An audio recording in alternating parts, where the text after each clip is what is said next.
हमारे देश के इतिहास को लेकर अंग्रेजों ने कई तरह की छेड़खानी की है, जिसकी वजह से कुछ लोग महाभारत की कहानी को काल्पनिक मानने लगते हैं। आज हम आपको कुछ ऐसे सबूत दिखाएंगे जिनके बारे में जानकर आप जान पाओगे कि महाभारत की कहानी कोई काल्पनिक नहीं है, बल्कि सत्य घटना है। अब अंग्रेजों ने हमारे इतिहास से छेड़खानी तो की है, और क्यों की है, इससे उन्हें क्या फायदा हुआ, ये जानकर आपके होश उड़ने वाले हैं। तो वीडियो के साथ अंत तक बने रहें और आइए जानते हैं भारत के इतिहास से जुड़ी कुछ बातों के बारे में, जिन्हें सुनकर आप हैरान होने वाले हैं।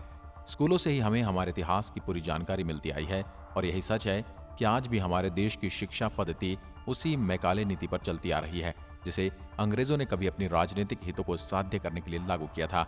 अगर अंग्रेजों द्वारा लिखित इतिहास की बात करें तो उनके मुताबिक आर्यों ने 1500 ईसा पूर्व भारत पर हमला किया था और यहाँ की सभ्यता को खत्म कर दिया था। उसके बाद नई सभ्यता का जन्म हुआ था, और उन्हीं अंग्रेजों ने दावा भी किया कि आर्यों के आने से पहले यहाँ के लोग केवल बैलगाड़ी का प्रयोग करते थे। आर्य भारत में रथ से आए थे, और उनके आने के बाद यहाँ रथ का प्रयोग शुरू हुआ। इस वीडियो का मकसद आपको सच के सामने लाके खड़ा करना है, जिससे अंग्रेजों ने भारत के इतिहास के साथ छेड़खानी की थी, ताकि भारतीय समझ सके कि वो हमेशा से गुलाम थे और आज तक भारत पर केवल बाहर से आने वाले लोगों ने राज किया है। लेकिन अब अंग्रेजों द्वारा लिखा गया झूठ इतिहास बदलने का समय आ गया है। अंग्रेजों ने सालों पहले जो हमारे इतिहास के साथ छेड़खानी की थी, उसका एक पर्दाफाश हो गया है, क्योंकि दिल्ली से 60 किलोमीटर दूर उत्तर प्रदेश के बागपत के सिनोली गांव में एक ऐसी खोज की गई जिसने अंग्रेजों के लिखे इतिहास को बदल कर रख दिया। गांव वालों की तरफ से आर्कियोलॉजिकल सर्वे ऑफ इंडिया ने जानकारी दी कि यहाँ की जमीन की मिट्टी ऊपर उठ रही है। इसके बाद एएसआई टीम ने वहां जाकर जमीन के नीचे खुदाई की तो उनके सामने तांबे के 2 टुकड़े निकल कर बाहर आए, और अब उन्होंने सामने की तरफ खुदाई करना शुरू किया तो उन्हें एक शाही कब्रिस्तान मिला। इस कब्रिस्तान में 126 कब्रें हुई थी, जो कि आज से करीब 5000 साल पुरानी है, और इसके साथ तांबे और कांसे की ढेर सारी वस्तुएं मिली। कब्र और ताबूत के बगल में एक रथ का ढांचा भी मिला है, जिसने अंग्रेजों द्वारा बताई गई आर्य थ्योरी को गलत साबित कर दिया है। इस खुदाई में मिले सबूतों से यह साबित होता है कि आर्य के आने से 3000 पूर्व हमारे पूर्वज रथ बना चुके थे, जबकि अंग्रेजों के मुताबिक भारतीय लोग रथ के बारे में कुछ नहीं जानते थे।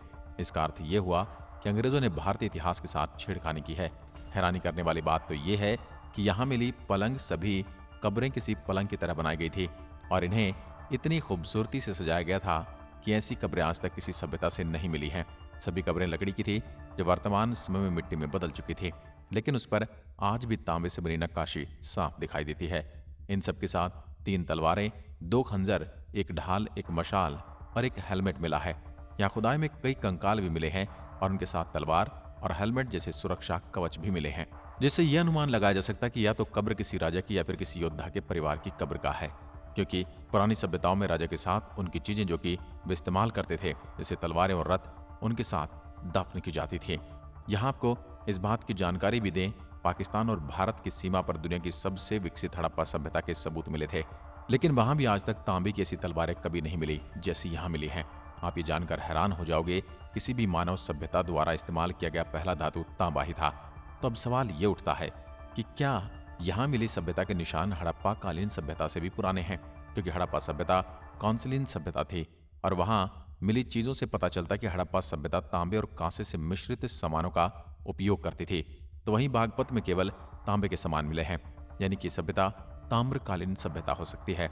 मतलब ये कि सभ्यता हड़प्पा से ठीक पहले या हड़प्पा सभ्यता की शुरुआती काल की हो सकती है। अब तक हड़प्पा कालीन खुदाई में इस तरह के सामान नहीं मिले थे, इसलिए भारत की ऐतिहासिक दृष्टि से बहुत महत्वपूर्ण खोज बताई जा रही है। और इस खुदाई में मिले हथियारों से यह साबित होता है कि सभ्यता हथियार बनाने में हड़प्पा सभ्यता से ज्यादा विकसित थी।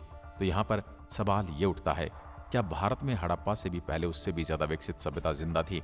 सिनौली में मिली चीजें पहली बार नहीं मिली हैं, इससे पहले भी कई जगह पर खुदाई करने में ऐसी चीजें मिल चुकी हैं, जिसमें से साल 2005 में खुदाई की वर्तमान जगह से महज 120 मीटर की दूरी पर किए गए उत्खनन में सैकड़ों की संख्या में शव मिले थे।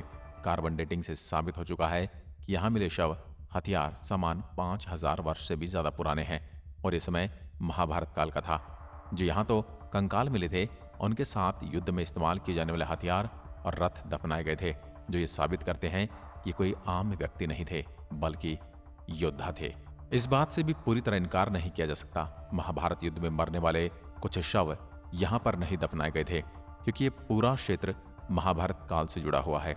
आपको ये मालूम होना चाहिए कि महाभारत में इस बात का वर्णन किया गया है कि बागपत हरियाणा के सोनीपत और पानीपत को पांडवों ने कौरवों से संधि के दौरान मांगा था और भौगोलिक रूप से यह भी साबित हो चुका है कि इलाका प्राचीन काल से कुरु जनपद का एक केंद्र रहा है और यह वही इलाका है जहां कौरवों ने पांडवों को मरवाने के लिए लाक्षागृह बनवाया था, जिसमें आग लगाकर पांडवों को मारने की साजिश की गई थी।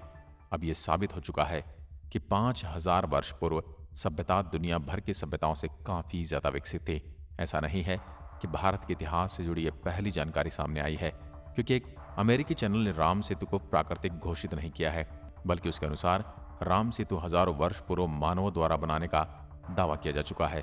इसके साथ ये भी साबित हो चुका है कि भारत की सिंधु घाटी सभ्यता विश्व की सबसे बड़ी सभ्यताओं में मिस्र और मेसोपोटामिया की सभ्यता से भी पुरानी है। और अब बागपत में हुई इस खोज ने हमारे इतिहास को एक बार फिर सामने लाकर खड़ा कर दिया है।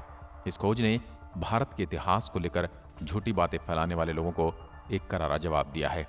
और हम लोगों में से कुछ लोग ऐसे हैं जो भारत पर गर्व करने के बजाय हमारे इतिहास पर सवाल उठाते हैं और हमें दकियानुसी और अंधविश्वासी कहते हैं और महाभारत जैसी सत्य घटनाओं को काल्पनिक बताते हैं। आपके हिंदुस्तान की सभ्यता और इसके इतिहास को लेकर क्या कहना है, हमें कमेंट बॉक्स में जरूर बताएं।